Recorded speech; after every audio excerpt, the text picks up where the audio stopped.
What's up, family? Guess always a beautiful day, loving every minute of it, giving thanks and praises to the Creator you. May conceive you're created to be. And remember, all be loving and kind and caring. Anyway, let me jump right into this one here. I'm watching a clip here on Elon Musk. Elon Musk, the man that owns Tesla. Now, I do not own the cover for the video. The video is for awareness and informational purposes only. But he's touching on a lot of topics here. As a matter of fact, he's saying that he's moving from Democrats to go to Republicans. And he's touching on a lot of stuff here. He says now that the media centers like Google and Facebook and other media centers are stopping people from free speech. That I know for a fact because you do have a tendency of striking people for speaking the truth. So he's saying it should be free speech. That's why you have this thing called X is media site that you can go and speak your truth quietly, because he's saying a lot of these sites are run by the government. That's what you're saying, allegedly. I don't know. And they're actually monitoring everything that you're seeing and censoring everything you're seeing. Now, apart from that, he is saying that there's a decrease in population. Like China now have 1.4 billion people, yes, but they're not producing as much kids as they used to. I think he says they're like 550,000 below the normal population in China.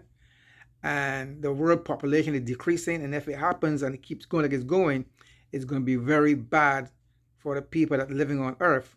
I got a strong feeling that he should talk to Bill Gates.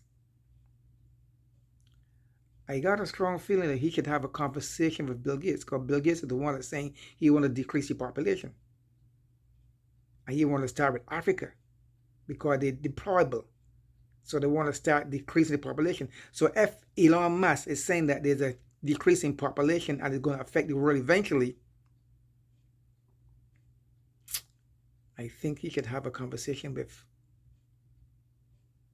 Fauci and Mr. Gates, because they're the ones that are always talking politically about decreasing population on the planet, that there's too much people on the planet, and they want to start with the Africans first. So if he is saying that there's a decrease in population and they're going to affect the world eventually, I know he's switching political views from going from Democrats to Republicans. He's seeing something that we don't see. And apart from everything that's going on in the world, I don't understand how these...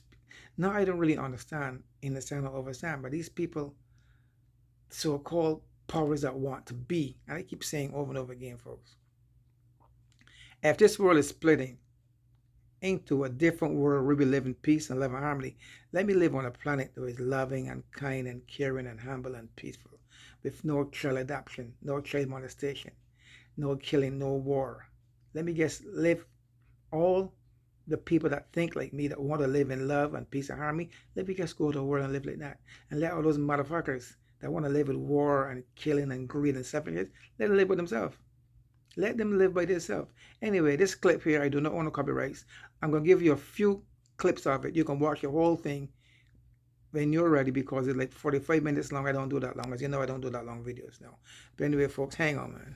You got to listen. Whatever you think about, or whatever we look at it, it has to get better, because everything is for a time. Everything is for a time. Everything is for a time, and eventually the bad have to stop and good have to come in. So hang in there, folks. Take the bitter with the sweet. Put some honey in the bitterness and make it sweetable, and enjoy your life. In the meantime, listen. In the meantime, though, enjoy. In the meantime, enjoy your life. Enjoy your life. Make the best of your life as possible. Do what makes you happy. Hang on, folks. Certainty keeps everyone on edge, wondering what other information has yet to be shared. As we look deeper into what Elon Musk has been talking about, it's clear that he's not just focused on technology. He's getting involved in politics, and his disagreements with the United Auto Workers, UAW, and Democrats show that there's a bigger story here. Musk's political views are changing, and he seems to be leaning toward Republican values, which is unexpected for someone in his industry. What makes this even more interesting is that Musk isn't just a tech guru, he's also the richest man globally. This adds another layer to his ideas, making them both fascinating and something to think about. Elon Musk's recent exploration into the world of social media goes beyond just creating new technology. One big issue he's talking about is how companies control what people can say and see online. He's especially concerned about censorship by private companies, like Google, and how the government may be involved in all of this. In a recent interview at the headquarters of the X social media platform, he questioned if we need new laws to protect users from companies having too much power. He compared it to the First Amendment, which stops the government from censoring people. Musk suggested a bold idea: making all social media companies share the secrets behind their algorithms, the computer programs that decide what you see on your feed.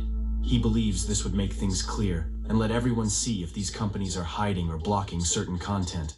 Musk is not afraid to point fingers at major tech companies like Facebook, Instagram, and Google. According to him, these platforms are secretly controlling what we see and say online, and it is sponsored by the government somehow, as we'll later discover.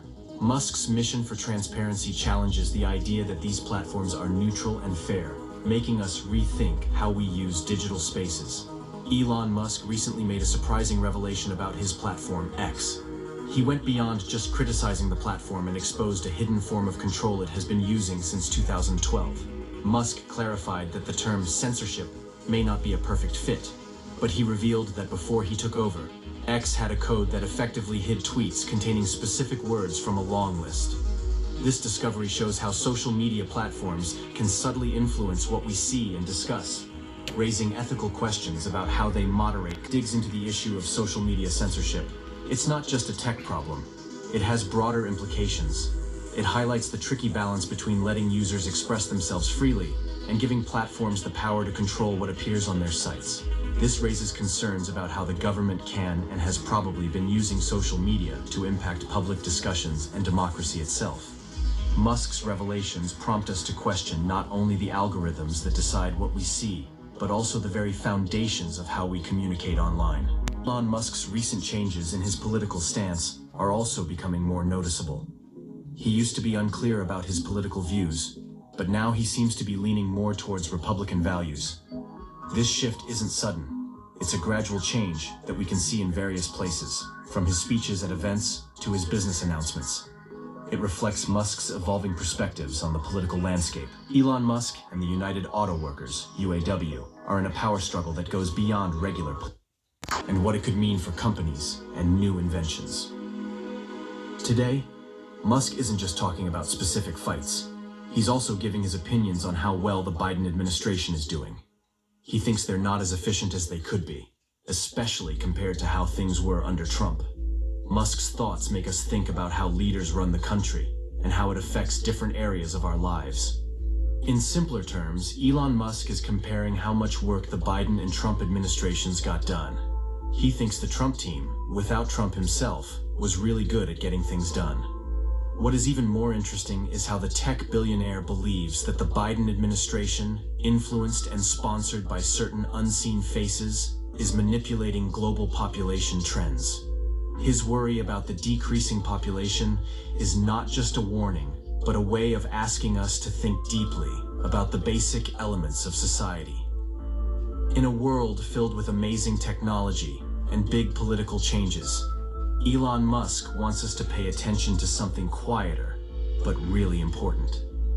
The fact that the world's population is not growing as fast as it used to. For Musk, it's not just a number. It's a serious problem that could change the future for all of us. The Tesla CEO has pointed out that the population in China is going down for the first time in 60 years. Even though China still has a massive 1.4 billion people, Musk has indicated that the number is not growing as fast as it was before.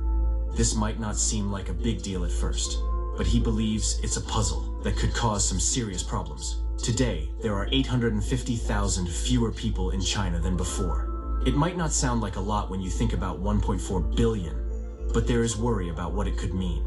He connects his ideas to a warning from the World Economic Forum in 2018 that said a big drop in the world's population could be really dangerous for civilization. This becomes extra concerning when you think about how the number of people in the world. But that's what I said before. If they're up in the population, talk to Bill Gates. He's the one that says he want to decrease the population. So anyway, folks, if you guys want to see the whole video, this is what it is here. You can go to YouTube, get the whole video, and watch the whole video. It's 46 minutes and 58 seconds. I don't do that long video. Until then, folks, stay dangerous, stay aware, stay knowledgeable. I'm out of here. Peace out. Lots of love, folks. Lots of love.